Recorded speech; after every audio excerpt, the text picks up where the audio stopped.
going anywhere. It wasn't an easy journey. It was a rough road.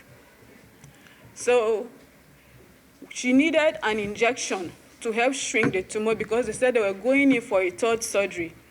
But they said where it was situated was very, very hard for them to take it out. So they needed to shrink it to a level that it can be removed. So they said we needed an injection. That injection in India was 700,000 for one, and she was supposed to take it for 6 months. So I didn't have the money. I started begging. So I begged. I made a video. At the time in October we lost our apartment because they said the money they sent, because Prince Arthur sent $10,000. So they told me on the 22nd of that same month that the money had finished. So we lost our apartment like that. So, but I started begging online. So my friends on Instagram, the video went viral, and then they gave me money. They sent about 1.5 million, and then we bought the first injection.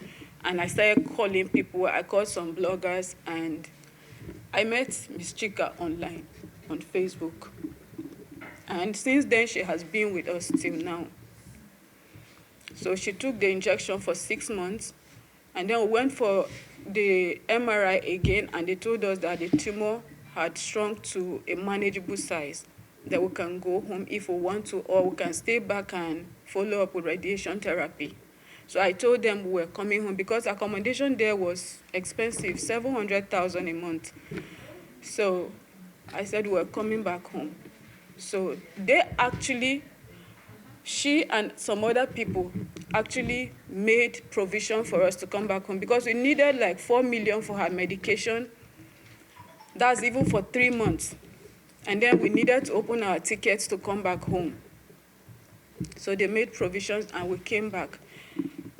And then we did another MRI since we came back. That was last year, November. And she was, the tumor, the doctor said she's fine. The tumor is not growing. But we need to take another 6 months of injections. And here in Nigeria, I have asked for that injection, and it's about 1.8 million for one injection. So we can't afford it. I had written to all the prominent sons of Benue State. I have written to them, and I'm still hoping that it will come. But in all of this, we are not giving up. Jesse is the most selfless human I have known in my life. So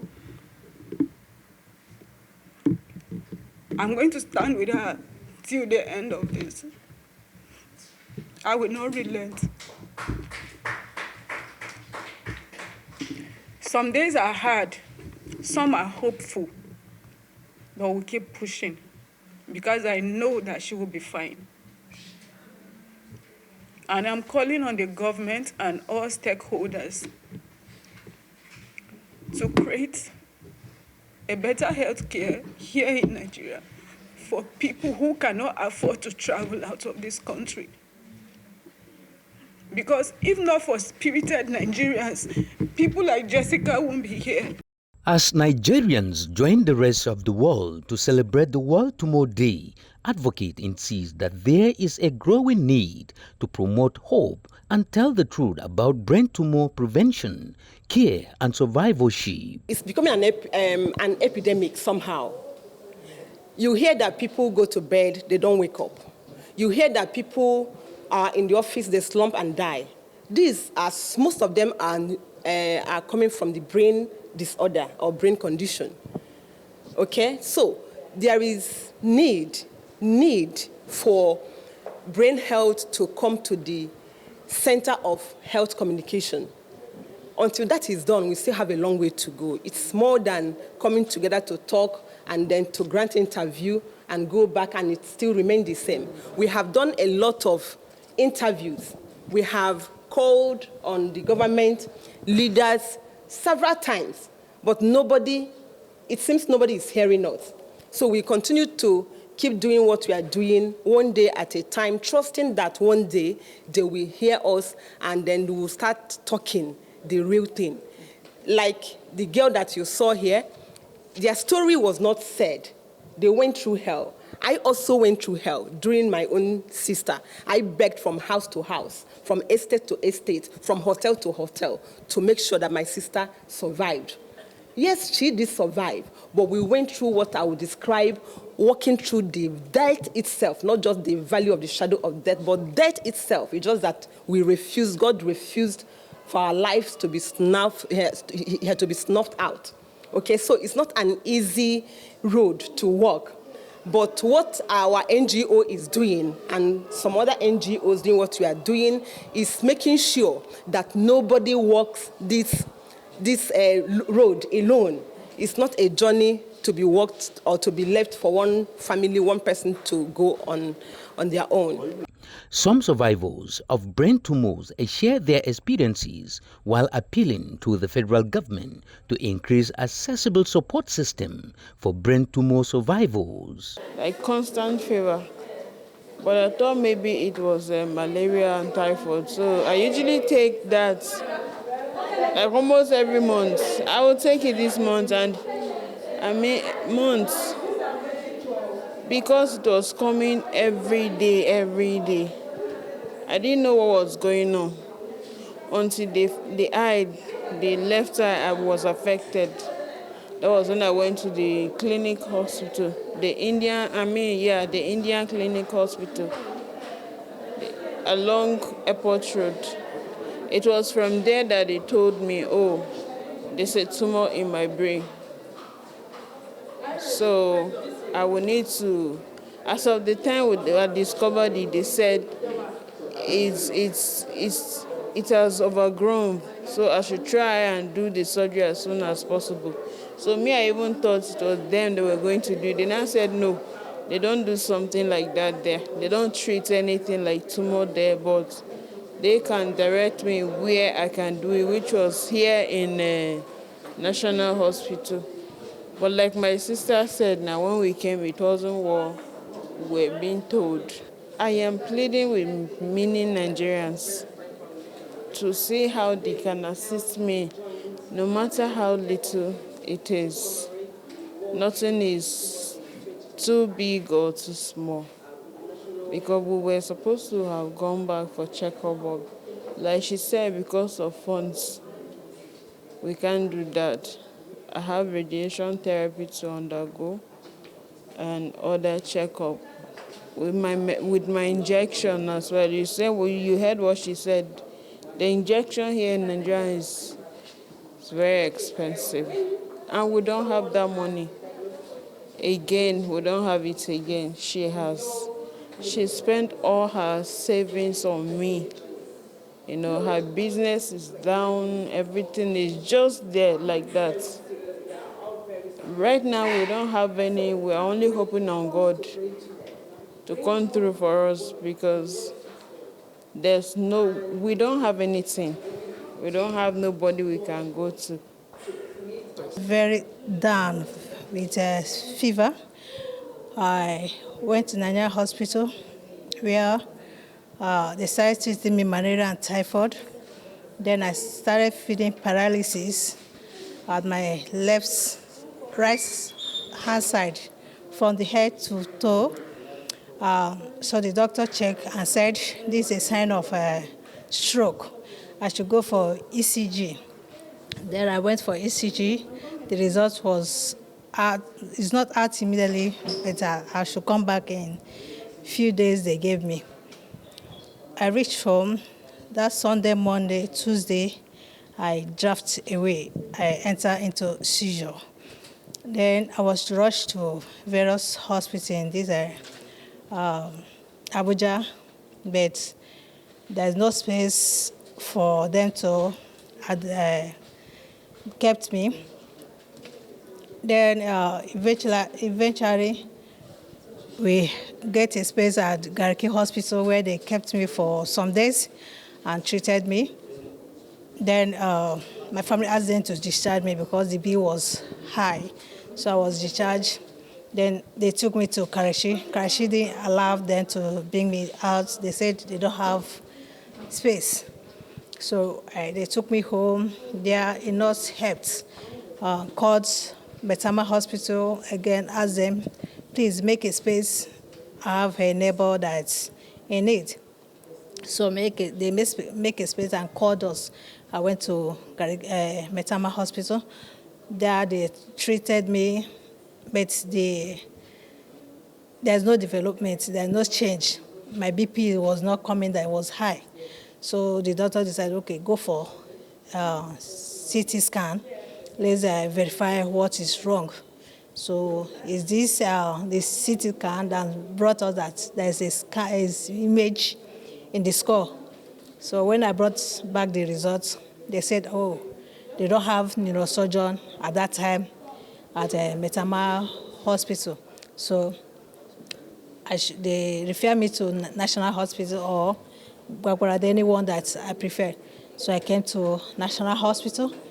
They start treating me, and they gave me a drug called cocodine, or one high paracetamol drug like this for the headache, because the headache was severe. So after, and the surgeon will attend to me and say, this is a brain tumor, but it's not cancerous. You can still live with it for next 5 years with drugs. So when I came home, my family is okay, let's go for the surgery. I eventually went to Memphis Hospital and did my operation. It was successful. I didn't stay long in ICT, not up to 24 hours. And I thank God I survived it. Quite all right, it takes processes. My speech to come normal, walking with my right hands and leg and all these things. But I thank God. My advice to my fellow Nigerians is not all headache ordinary headache, and not all fever ordinary fever. That's a connection to the brain. And also I plead with the government. If governments can make funds available for people with such, because people have it, but to go for the scan is the issue.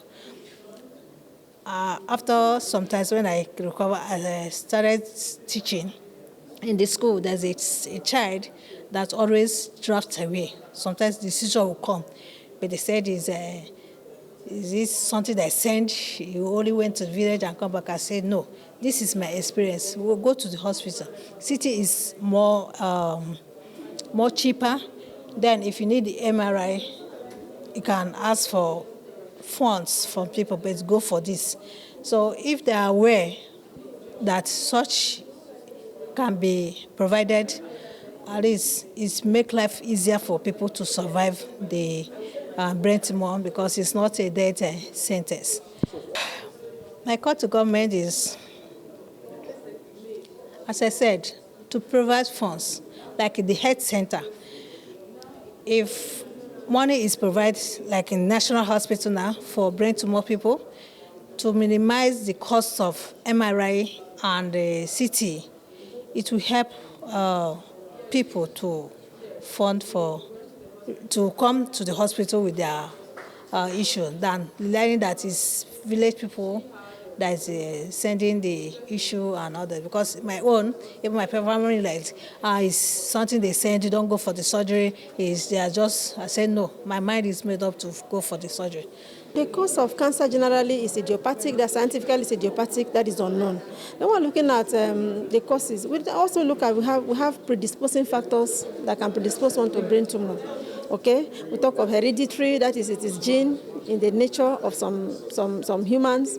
It runs within the family, it's familiar, it's in their family, that one or two persons in the family in a one or second generation have had a history of a brain tumor or any kind of tumor. So there's a tendency that one coming from that lineage can also develop brain tumor, likely in the future. Those are the things we see. And they talk of lifestyle, sedentary lifestyle, the smoking, drinking, environmental factors. Where do they work? Exposure to radiation, ionizing radiation especially, are the things that we say, okay, these things can cause one to be exposed to having brain tumor. Hereditary aspects have to begin with the availability of screening facilities, like the CT. We talk of CT, we talk of MRI, we talk of PET CT and all that. How readily available are these facilities within our healthcare system in Nigeria? Like, take for example, is even you go to primary healthcare centers, you rarely see an ultrasound, ordinary ultrasound, no talk of a CT. And then if a CT is even available at secondary level, which is rarely, at times in the whole country, at secondary level, we mean the general hospital, you see that patient cannot even afford it. The cost of having one CT scan done, people have not eaten. Like I made mention in the lecture, I said, you're coming from away from Kebbi or another state very far off, you don't have money for transportation, hotel and all that. Insurgency is also disturbing security and all that. How do you travel with your patient on the road with the risks and everything? There's no money. Now, what can the government do to help? Availability of CT machines in our health institutions that are functional, not just to be there. And then availability of human resource. Human resource is one integral part because it's one thing to have a machine and it's another thing to have who has the technical know-how to operate this machine and give us an accurate diagnosis of the disease that we are talking about. 2025 World Brain Tumor Day has the theme Innovate, Support, Advancing Brain Health for All. Dimas Nanzung, Abuja.